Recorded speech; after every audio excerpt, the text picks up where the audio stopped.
All right, we are live. Good morning.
Today's lesson is we're going to keep reading from the book of Matthew. Just waiting for some people to get in.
Hi, Cassie. Welcome in. We'll give it a couple more minutes here. Let everybody get in a while.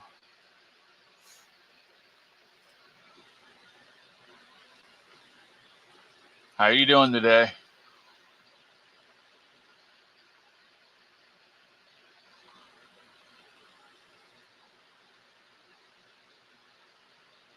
Hi, Snow Lion. Welcome in.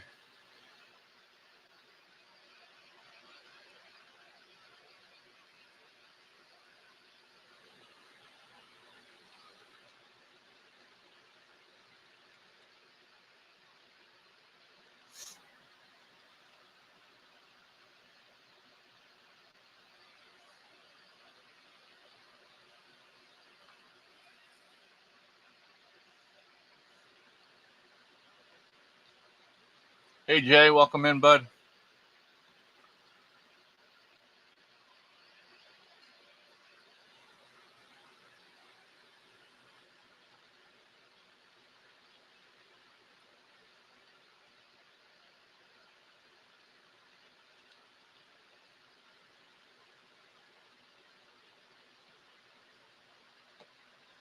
Alrighty.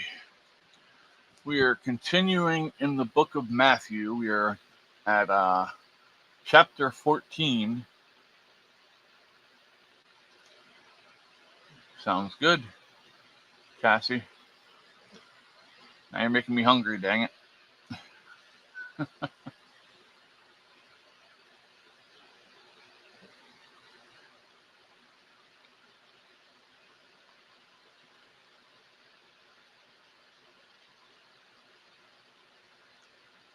Alrighty, I guess we'll go ahead and get started a while. We'll see who else shows up.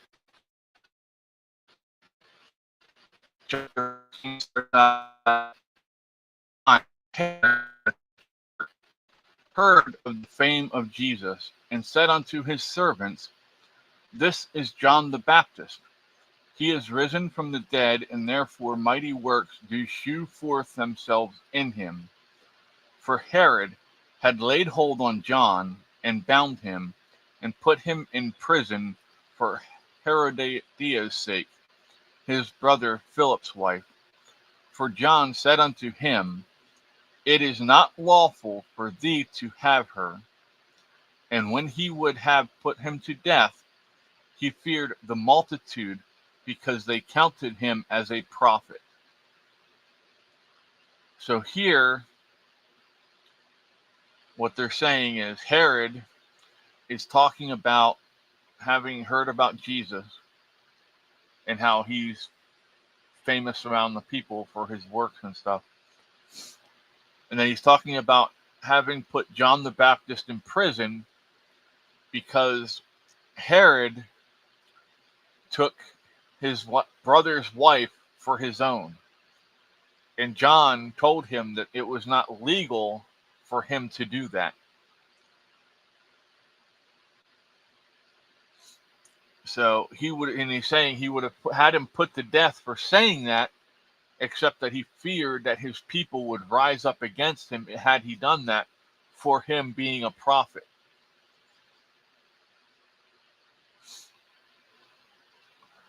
But when Herod's birthday was kept, the daughter of Herodias danced before them and pleased Herod, whereupon he promised with an oath to give her whatever she would ask.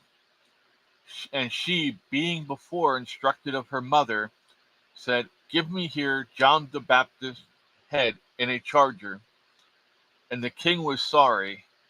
Nevertheless, for the oath's sake, and them which sat with him at meat, he commanded it to be given her. And he sent and beheaded John in the prison. And his head was brought in a charger and given to the damsel, and she brought it to her mother.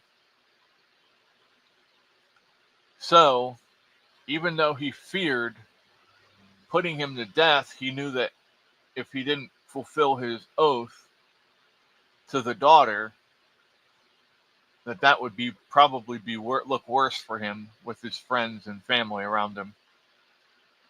So he had John killed.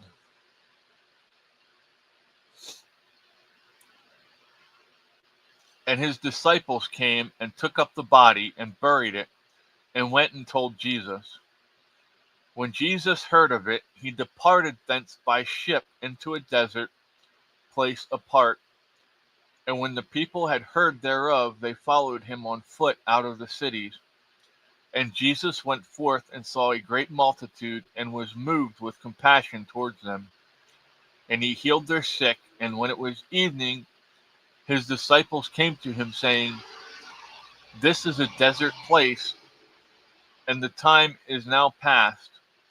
Send the multitude away, that they may go into the villages and buy themselves victuals. But Jesus said unto them, They need not depart, give ye them to eat. And they said unto him, We have here but 5 loaves and 2 fishes. So the disciples are saying, Tell these people to go home, or to go to the villages and get food. They need to eat. And Jesus is saying, They don't have to go anywhere. We'll feed them here. And the disciples are telling him, Hey, we only got 5 loaves of bread and 2 fishes, and there's thousands of people here. And Jesus is saying, Nah, we're good. Just bring me that. Right? He said, Bring them hither to me. And he commanded the multitude to sit down on the grass, and took the 5 loaves and the 2 fishes, and looking up to heaven, he blessed and brake, and gave the loaves to his disciples, and the disciples to the multitude. And they did all eat and were filled, and they took up of the fragments that remained 12 full baskets. So here Jesus took the food, blessed it, and he was breaking it apart. And as he's breaking it, it's still, he's making different pieces. And there's enough at the end, after everybody had eaten and was full, there were still 12 baskets full of food left over.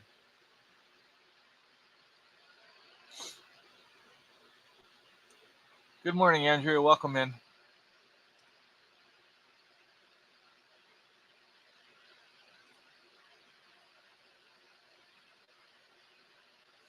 And they that had eaten were about 5,000 men, beside women and children. And straightway Jesus constrained his disciples to get into a ship, and to go before him unto the other side, while he sent the multitudes away. And when he had sent the multitudes away, he went up into a mountain part to pray. And when the evening was come, he was there alone. But the ship was now in the midst of the sea, tossed with waves, for the wind was contrary. And in the fourth watch of the night Jesus went unto them, walking on the sea. And when the disciples saw him walking on the sea, they were troubled, saying, It is a spirit. And they cried out for fear. But straightway Jesus spake unto them, saying, Be of good cheer, it is I, be not afraid. So Jesus appears in the middle of this storm to them, walking on water. How would you react to that? Would you think that something happened to him and, this is his spirit coming to talk to you and say, hey, I'm leaving, I'm out, see ya, peace, right?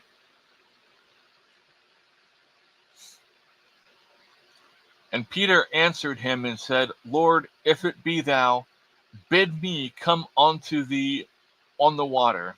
And he said, Come. And when Peter came down out of the ship, he walked on the water to go to Jesus. But when he saw the wind boisterous, he was afraid, and beginning to sink, he cried, saying, Lord, save me. And immediately Jesus stretched forth his hand and caught him and said unto him, O thee of little faith, wherefore didst thou doubt? So Peter was overcome by the elements around him, got scared, and started to sink because he was doubting Jesus. But he called out to Jesus to save him. That's kind of an oxymoron there, isn't it? Andrew says, I wouldn't know what to think, honestly. I don't know either. That would be freaky, that's for sure. But again, we had talked about this the other day on Sunday. Jesus calls them out and says, "O ye of little faith, why are you doubting what I can do, what we can do?"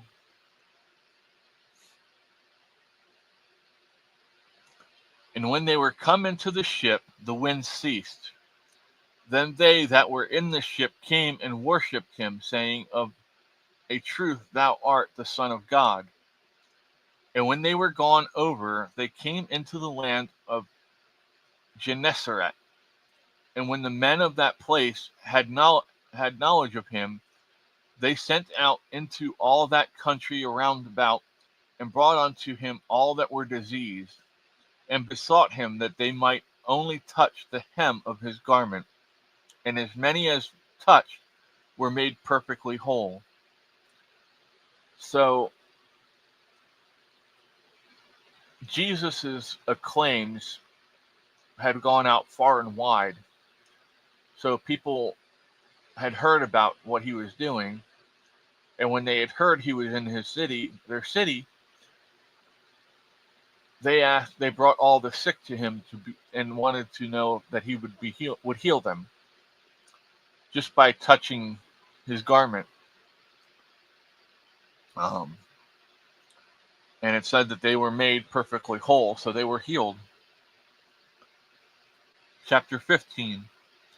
Then came to Jesus scribes and Pharisees, which were of Jerusalem, saying, Why do thy disciples transgress the tradition of the elders? For they wash not their hands when they eat bread. But he answered and said unto them, Why do ye also transgress the commandment of God by your tradition? For God commanded, saying, Honor thy father and mother, and he that curseth father or mother, let him die the death. But ye say, Whosoever shall say to his father or his mother, It is a gift by whatsoever thou mightst be profited by me, and honor not his father or his mother, he shall be free. Thus have ye made the commandment of God of none effect by your tradition? Ye hypocrites, well did Esaias prophesy of you, saying, This people draweth nigh unto me with their mouth, and honoreth me with their lips, but their heart is far from me. But in vain they do worship me, teaching for doctrines the commandments of men. So now the traditional, you know, prof or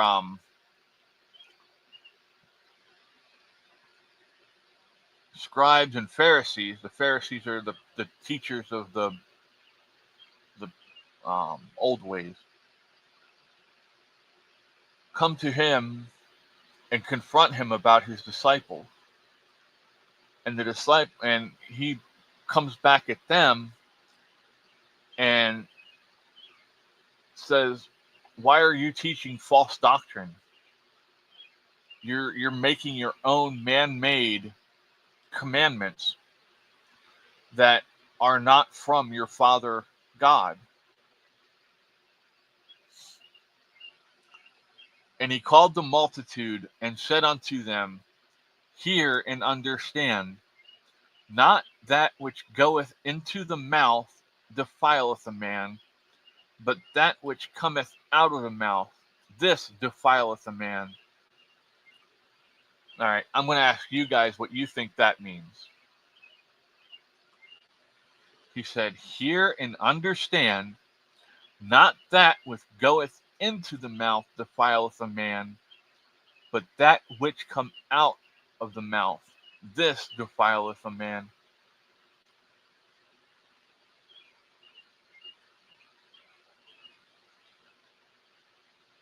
Do you understand what he's saying there?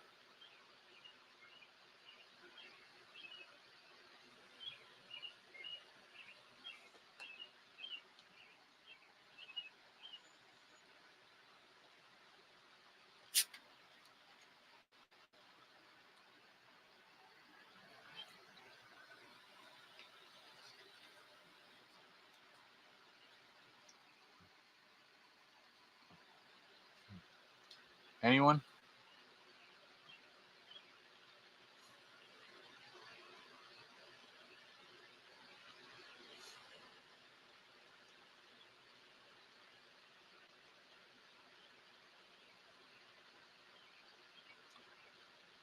What you say can discredit you, so what you watch what you say.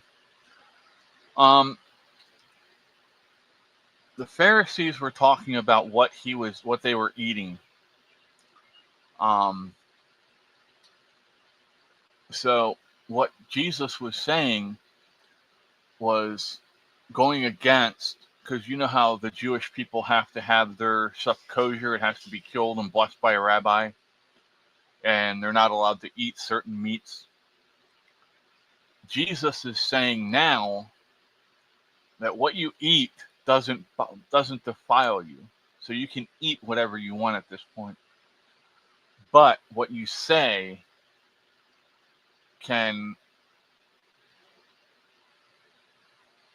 ruin you, can make you look like a fool, can damn you to hell. Does that make sense?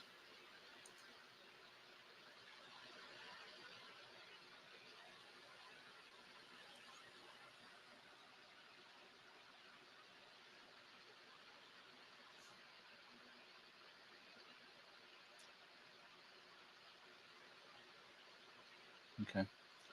Then came his disciples and said unto him, Knowest thou that the Pharisees were offended after they heard this saying? But he answered and said, Every plant which my heavenly Father hath not planted shall be rooted up. Let them alone. They be blind leaders of the blind, and if the blind lead the blind, both shall fall into a ditch. Morning, Dave. Welcome in, bud.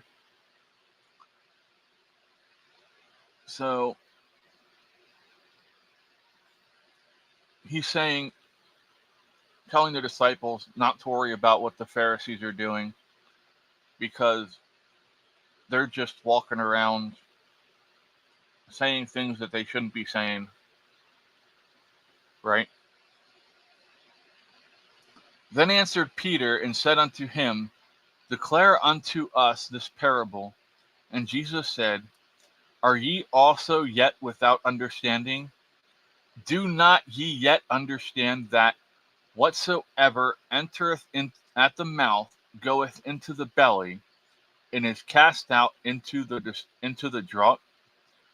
But those things which proceed out of the mouth come forth from the heart, and they defile the man.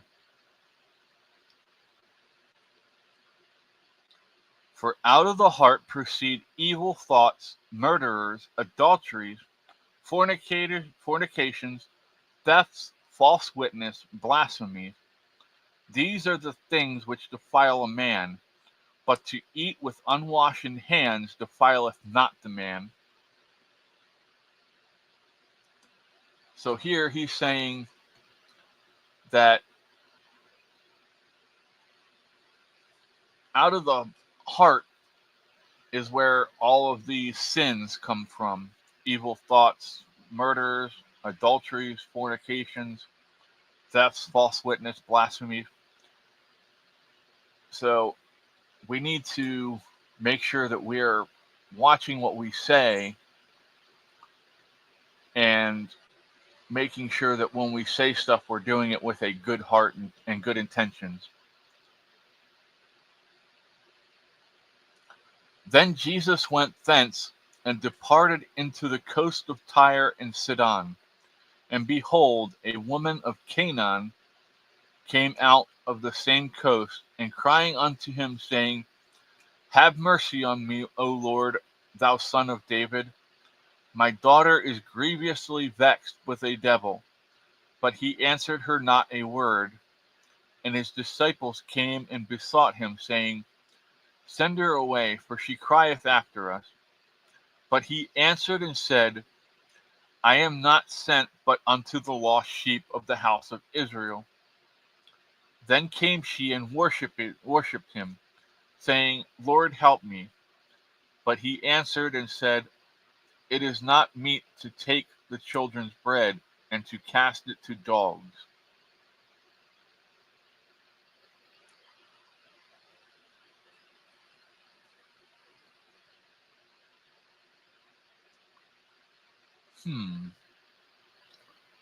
So first he's saying, when they're saying, the disciples are saying to him, Send her away. Hi, Jamie. For she crieth after us. And then Jesus says, I am not sent but unto the lost sheep of the house of Israel. He's telling the disciples that he is the shepherd of all people, not just the Israelites, right? The Gentiles, anyone who comes to him and worships him and God and changes their heart to them can be saved. That's what he's saying here. But then said to the woman, "It is not meet to take the children's bread and cast it to the dogs." And she said, "Truth, Lord, yet the dogs eat of the crumbs which fall from their masters' tables." Then Jesus answered and said unto her, O woman, great is thy faith. Be it unto thee even if thou wilt. And her daughter was made whole from that very hour. So, again, we see that having faith is often more important than a lot of other aspects of our life. Because this woman showed great faith, Jesus still saw fit to heal her daughter. And Jesus departed from thence, and came nigh unto the Sea of Galilee, and went up into a mountain, and sat down there. And great multitudes came unto him, having with them those that were lame, blind, dumb, maimed, and many others, and cast them down at Jesus' feet, and he healed them.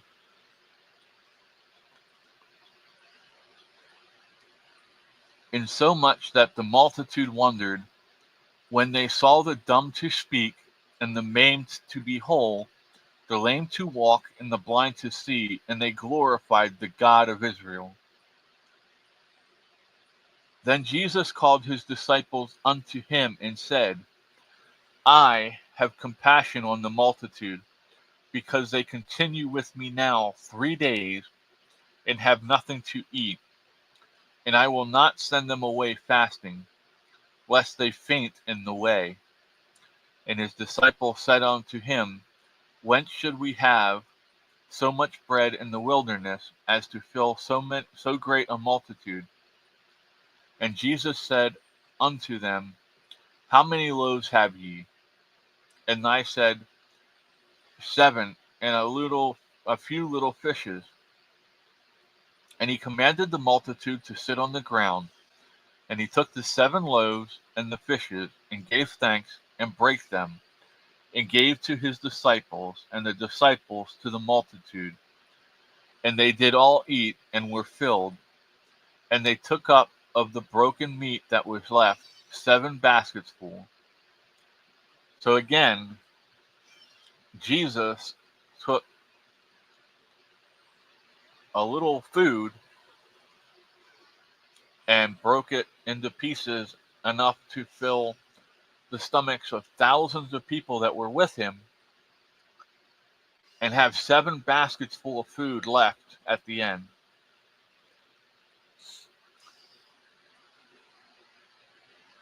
Just to think about that.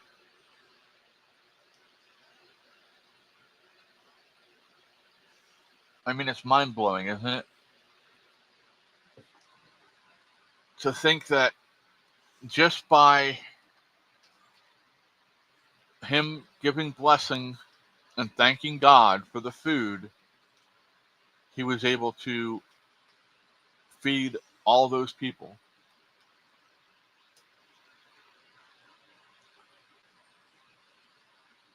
And they that did eat were 4,000 men, beside women and children.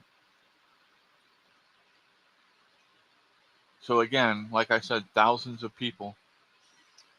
And he sent away the multitude, and took ship, and came into the coast of Magdala. The Pharisees also with the Sadducees came, and tempting desired him that he would shew them a sign from heaven. He answered and said unto them, When it is evening, ye say, It will be fair weather, for the sky is red. And in the morning, it will be foul weather today, for the sky is red and lowering. O ye hypocrites, ye can discern the face of the sky, but can ye not discern the signs of the times? A wicked and adulterous generation seeketh after a sign, and there shall no sign be given unto it, but the sign of the prophet Jonas. and he left them and departed. So now he's talking to them and throwing up Jonas to them. So just to go over that real quick, meaning Jonas was a prophet of God who was told to go to Nineveh and prophesy to them that if they did not change their ways, God was going to destroy Nineveh. And Jonas, knowing how evil Nineveh was, didn't want to go. So he tried to get on a ship and leave. And while on the boat, a big storm came up. And when they found out that the storm was because of Jonah, they cast Jonas over the side, and Jonas was eaten by the whale and spent 3 days in the whale before he decided, okay, Lord, I'll go to Nineveh, and was then spit up on the coastline by the whale. So here he's casting that at them as a kind of warning.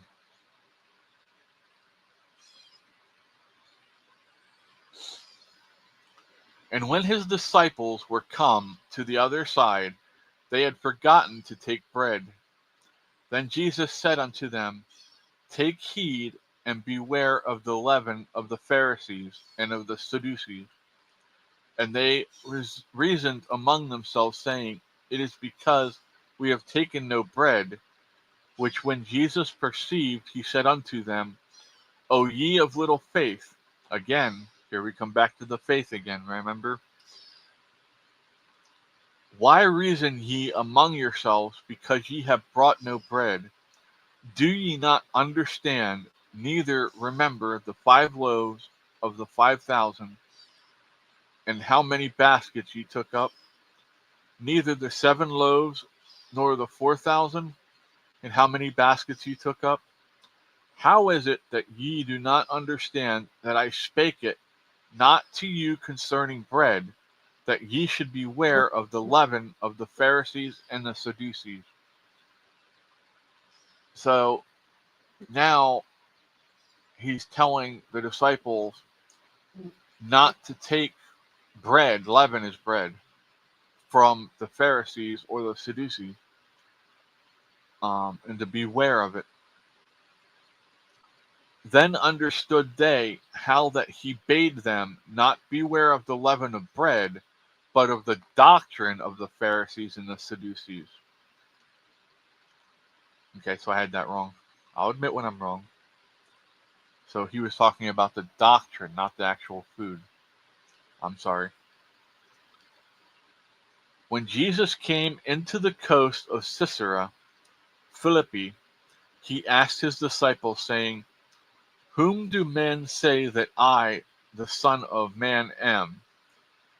And they said, some say that thou art John the Baptist, some Elias, and others Jeremiah, or one of the prophets. He saith unto them, but whom say ye that I am? And Simon Peter answered and said, thou art the Christ, the Son of the living God.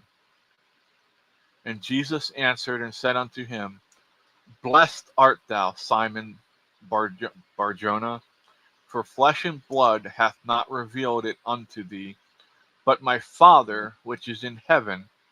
And I also say unto thee that thou art Peter, and upon this rock I will build my church, and the gates of hell I will give unto thee the keys of the kingdom of heaven.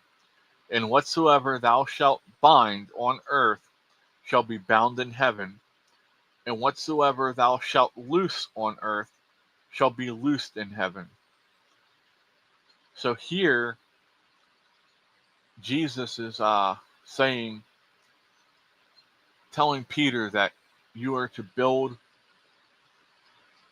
upon the rock, the church. Meaning, I don't know if you've ever heard the parable about building your house on sand or stone or the rock. when you build your house, you want it on a solid foundation, which is the rock, right? You don't want to have it on loose sand or loose gravel, something that can eventually slide and move around a lot and cause the foundation to break and maybe the house to collapse. So that's what Jesus is telling Peter here, is to build the church upon a solid foundation. Then charged he his disciples that they should tell no man that he was Jesus the Christ.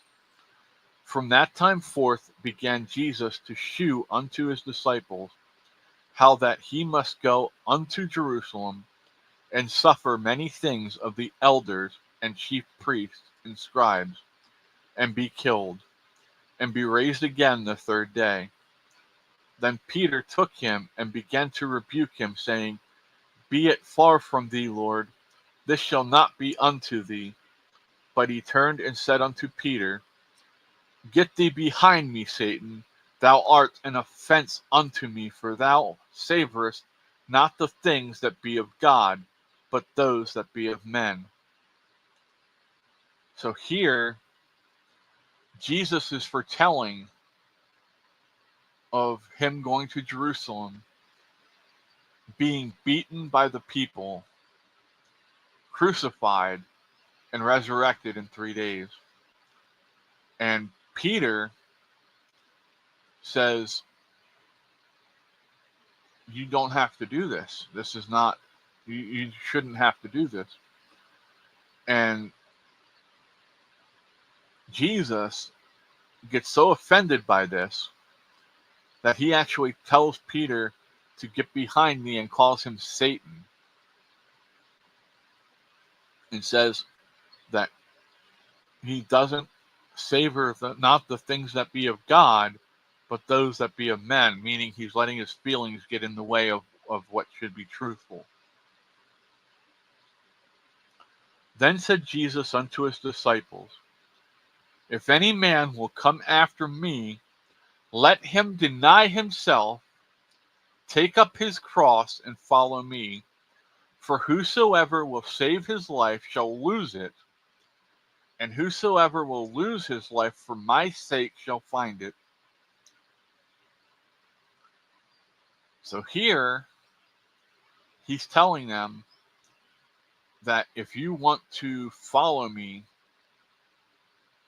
and be of God, that you need to take up your cross, your own cross. So you need to be willing to be crucified, to be tormented, to, be outcast, just like Jesus was. And he says, For whosoever will save his life shall lose it, meaning that if you worry about the life now, what's they're saying now, live your best life now, that's what he's saying right now. That's going against what God says. God says to live for him, and then you will be rewarded with peace and everlasting life when you pass. That's what Jesus is saying in the second part. And whosoever will lose his life for my sake shall find it.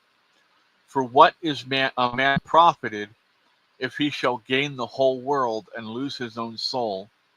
Or what shall a man give in exchange for his soul? For the Son of Man shall come in the glory of his Father with his angels, and then he shall reward every man according to his works. Verily I say unto you, there be some standing here which shall not taste of death till they see the Son of Man coming in his kingdom.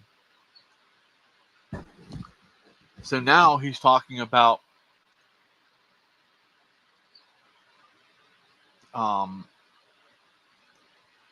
if you live for the world, you lose your soul, and you lose your heavenly reward.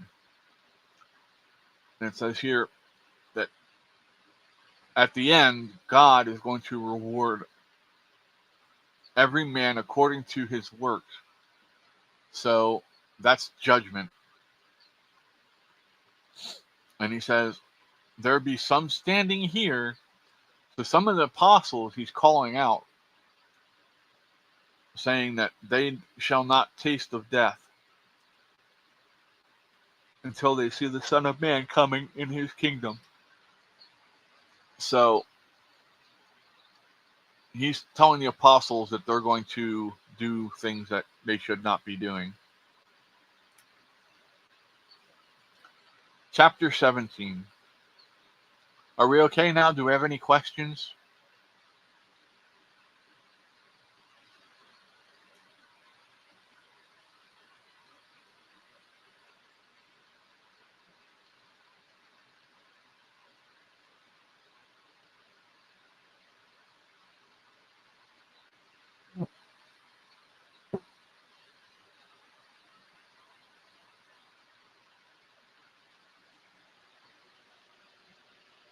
Andrea says no.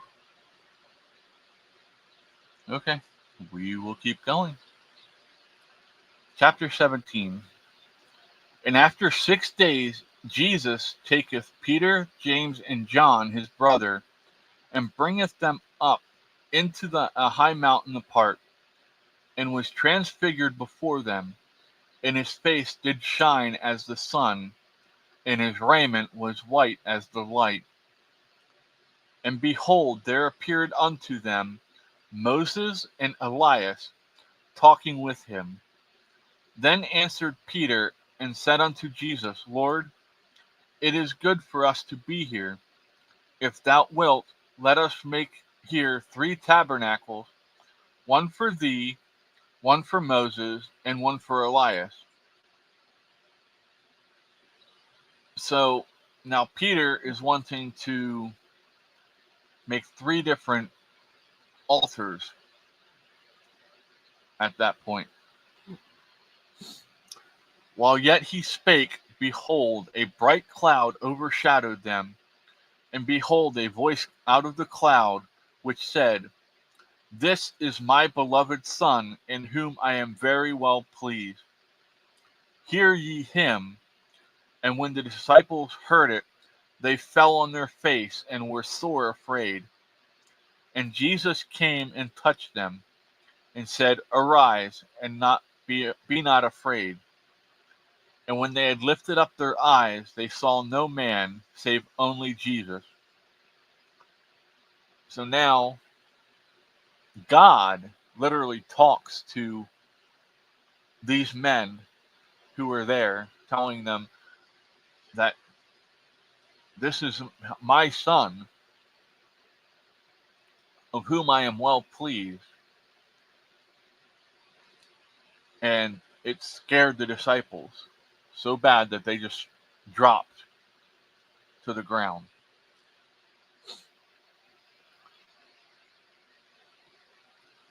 And as they came down from the mountain, Jesus charged them, saying, Tell the vision to no man until the Son of Man be risen again from the dead. And his disciples asked him, saying, Why then say the scribes that Elias must come first? And Jesus answered and said unto them, Elias truly shall first come and restore all things. But I say unto you that Elias is come already, and they knew him not, but have done unto him whatsoever they listed. Likewise shall also the Son of Man suffer of them. Then the disciples understood that he spake unto them of John the Baptist. So John the Baptist was Elias come back to prophesy about Jesus' coming. And when they were come to the multitude, there came to him a certain man, kneeling down to him and saying, Lord, have mercy on my son, for he is lunatic and sore vexed. For oft times he falleth into the fire, and oft into the water. And I brought him to thy disciples, and they could not cure him. Then Jesus answered and said, O faithless and perverse generation, how long shall I be with you? How long shall I suffer you? Bring him hither to me. And Jesus rebuked the devil, And he departed out of him, and the child was cured from that very hour. Then came the disciples to Jesus apart and said, Why could we not cast him out? And Jesus said unto them, Because of your unbelief. For verily I say unto you, if ye have faith as a grain of mustard seed, ye shall say unto this mountain, Remove hence to yonder place, and it shall remove, and nothing shall be impossible unto you.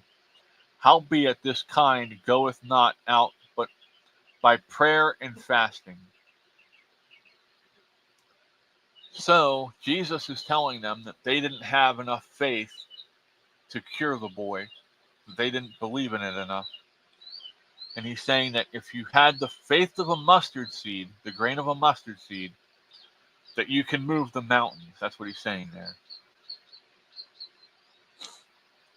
And while they abode in Galilee, Jesus said unto them, The Son of Man shall be betrayed into the hands of men, and they shall kill him, and the third day he shall be raised again.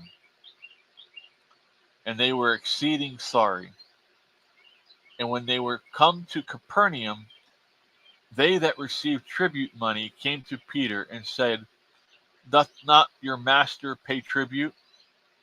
He saith, Yes. And when he was come into the house, Jesus prevented him, saying, What thinkest thou, Simon? Of whom do the kings of the earth take custom or tribute? Of their own children, or of strangers? Peter saith unto him, Of strangers. Jesus saith unto him, Then are the children free? Notwithstanding, lest we should offend them, go thou to the sea, and cast an hook, and take up the fish that first cometh up. And when thou hast opened his mouth, thou shalt find a piece of money.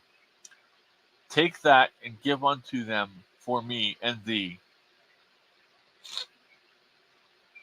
So now, yeah, that's a great question, Jay. Jay says, how many miracles do they need to see before they stop doubting? Yeah, I mean, at that point, I don't know that I would doubt. I would like to think that I wouldn't. So here, they come into Capernaum, and the tax person comes up and says, Hey, you got to give me some money for being here. And Jesus is like, why are we giving you money? Shouldn't the taxes come from the people who live here, the children, the people who live in the city? And he's saying, no, everybody has to pay me, even the strangers coming through. And that's when Jesus says to Peter, or was it Peter? Let me make sure I have this right. Yeah, Peter, to go fishing and get money out of a fish of a mouth, out of the mouth of a fish, to pay the toll, the tax. Chapter 18. At the same time came the disciples unto Jesus, saying, Who is the greatest in the kingdom of heaven? And Jesus called a little child unto him, and set him in the midst of them, and said, Verily I say unto you, except ye be converted, and become as little children, ye shall not enter the kingdom of heaven. Whosoever therefore shall humble himself as this little child, the same is greatest as in the kingdom of heaven. And whosoever shall receive one such little child in my name receiveth me. But whoso shall offend one of these little ones which believe in me, it were better for him that a millstone were hanged about his neck, and that he were drowned in the depths of the sea. Okay, so let's break that down before we go any further. He's saying that if we want to get into heaven, we need to be as humble as the child. and we need to take care of the children. And that if we don't take care of the children, that it's best that we have a millstone. Do you know what a millstone is? Back in those days, the millstone is what they used to grind up the grain. It was a huge stone, round stone, that weighed hundreds of, if not thousands of pounds. And it would be on a gear. Hey, Solo Wings. Yeah, grinder. Yep. Um, and they used donkeys to turn it, and in turn they would have a like a U-shaped circular um, like gutter that they would put the grains in, and then this stone going around would grind up the grain against the stone at the bottom and make it so that into flour or whatever they were making out of it at that time. So they're saying that it would be best for that millstone to be hung around your neck and for you to be thrown into the sea so that it drug you to the bottom and drowned you than to offend the child. Yes, good to see you, Solo Wings. Thank you for being here. Okay, so woe unto the world because of offenses, for it must needs be that offenses come. But woe to that man by whom the offense cometh. Wherefore, if thy hand or thy foot offend thee, cut them off and cast them from thee. For is better for thee to enter into life halt or maimed, rather than having 2 hands or 2 feet to be cast into everlasting fire.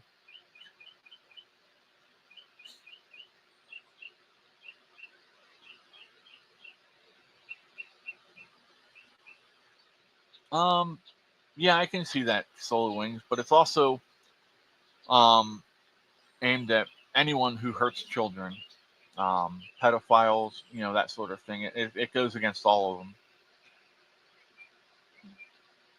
So now here he's saying that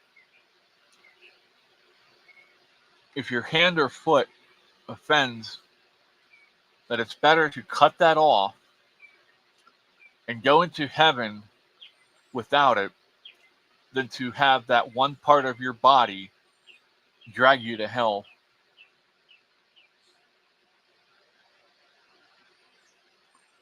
And if thine eye offend thee, pluck it out and cast it from thee, for it is better for thee to enter into life with one eye rather than having 2 eyes to be cast into hellfire. Again, if your eye causes offense, then get rid of it. Take heed that ye despise not one of these little ones. For I say unto you that in heaven their angels do always behold the face of my Father which is in heaven. For the Son of Man is come to save that which was lost. How think ye, if a man have 100 sheep, and one of them be gone astray, doth he not leave the 99 and goeth into the mountains and seeketh that which is gone astray? And if so be that he find it, verily I say unto you, he rejoiceth more of that sheep than of the 99 which went not astray.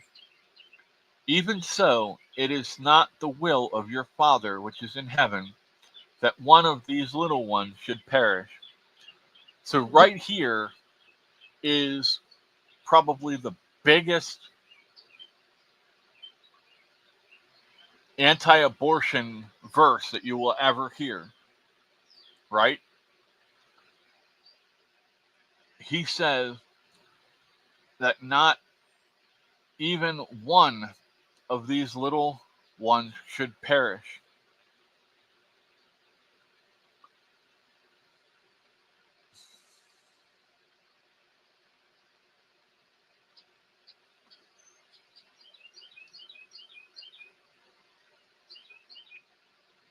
Does that make sense to you, what I just said?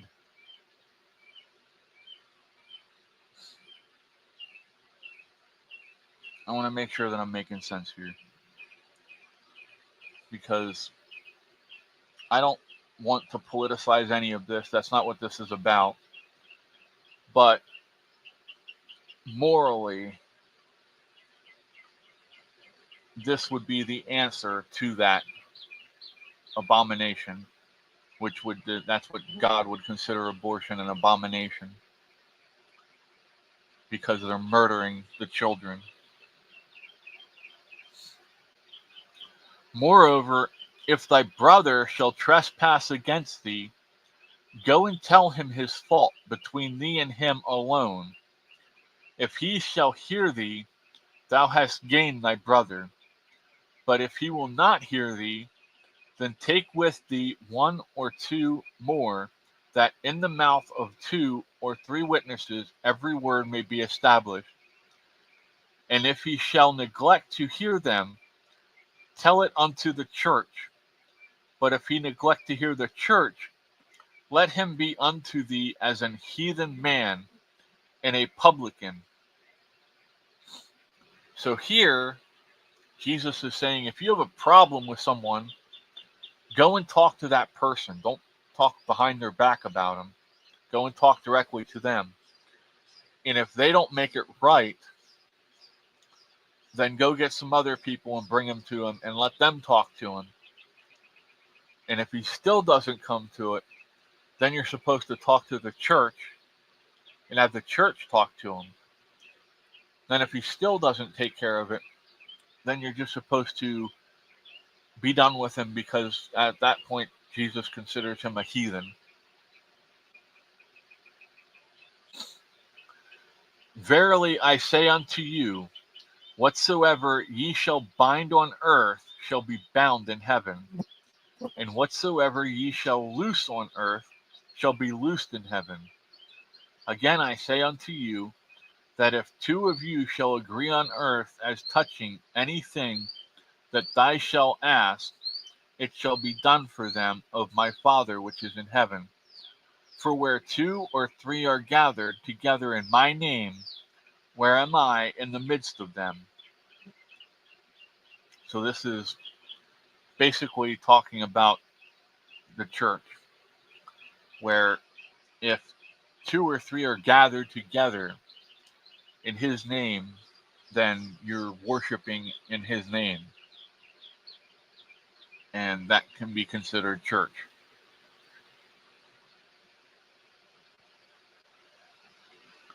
Then came Peter to him and said, Lord, how oft shall my brother sin against me, and I forgive him? Till 7 times? And Jesus said unto him, I say not unto thee until 7 times, but until 70 times 7. Therefore is the kingdom of heaven likened unto a certain king, which would take account of his servants. And when he had begun to reckon, one was brought unto him which owed him 10,000 talents. But for as much as he had not to pay, his Lord commanded him to be sold, and his wife and children, and all that he had, and payment to be made. The servant therefore fell down and worshipped him, saying, Lord, have patience with me, and I will pay thee all. Then the Lord of that servant was moved with compassion, and loosed him, and forgave him the debt. But the same servant went out and found one of his fellow servants which owed him 100 pence. And he laid hands on him, and took him by the throat, saying, Pay me that thou owest. And his servant fell down at his feet and besought him, saying, Have patience with me, and I will pay thee all. And he would not, but went and cast him into prison, till he should pay the debt. So when his fellow servants saw that what was done, they were very sorry, and came and told unto their Lord all that was done. Then his Lord, after that, he called him, and said unto him, O thou wicked servant, I forgave thee all that debt, because thou desiredst me. Shouldest thou also have had compassion on thy fellow servant, even as I had pity on thee? And his Lord was wroth, and delivered him to the tormentors, till he should pay all that was due unto him. So likewise shall my heavenly Father do also unto you, if ye from your hearts forgive not every one his brother their trespass. So here Jesus is talking about forgiveness. And ultimately, forgiveness is not meant for the person you're forgiving. Forgiveness is for yourself.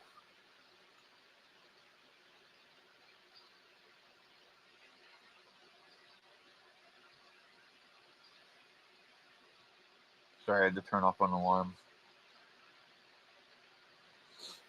So,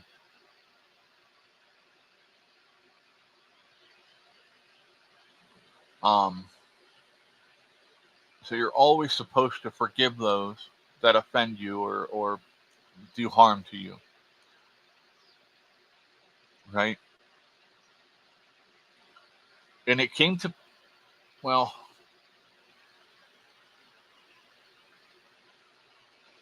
it was a good lesson about greed too. Yes, you're right, Jay. Yeah, greed will lead you into bad places. It will harden your heart. It will cause you to do things to your fellow person that you should not be doing.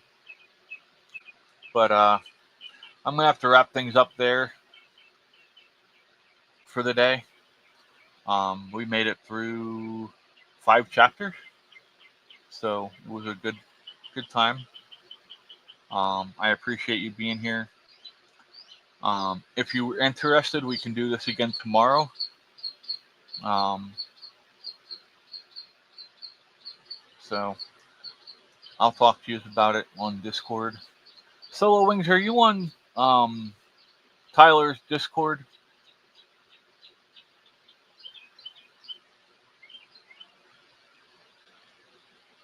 No, you're welcome, guys. I enjoy doing them. I really do. Like I said, sometimes I get stuff wrong. I don't remember everything. I don't have everything memorized, so I'll get things wrong. So when we're going through, I have to, sometimes get a refresher, and then I'll have to sit there and say, hey, when I was saying a little bit earlier, hey, I was wrong, man. Um, I gotta correct myself and make sure I'm telling you the correct thing. So Snow says I have a lot of trouble with the concept of forgiveness. Forgiveness can be really difficult, especially if somebody hurts you a lot. Um, you know, but forgiveness does not mean that you forget what they did, and it doesn't mean that you have to continue to be friends with somebody or to deal with somebody. Forgiveness just means that you're not letting them burden you with their problems, with their issues, right?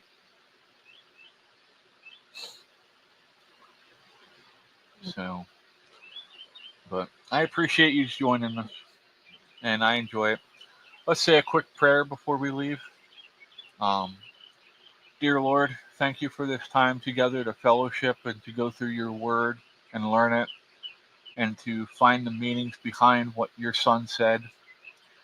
Dear Lord, help us to use it for guidance to better serve you and our fellow persons. Dear Lord, please help us to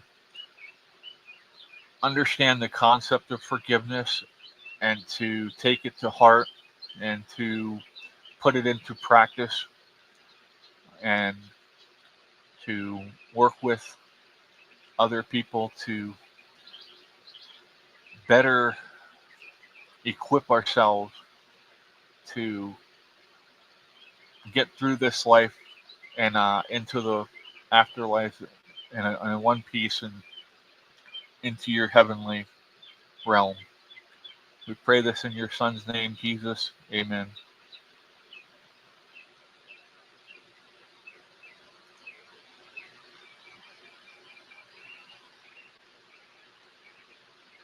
I appreciate that, Jay. I try.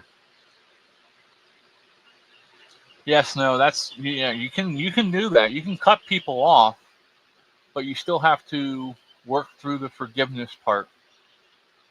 Um, you don't have to tell them that you forgive them, but you just have to forgive them in your heart. So, alrighty. I guess we lost Solo Wings already before he could answer me. All right. I will talk to you all later. You have a great day. Thanks for being here. We'll see y'all. Bye bye.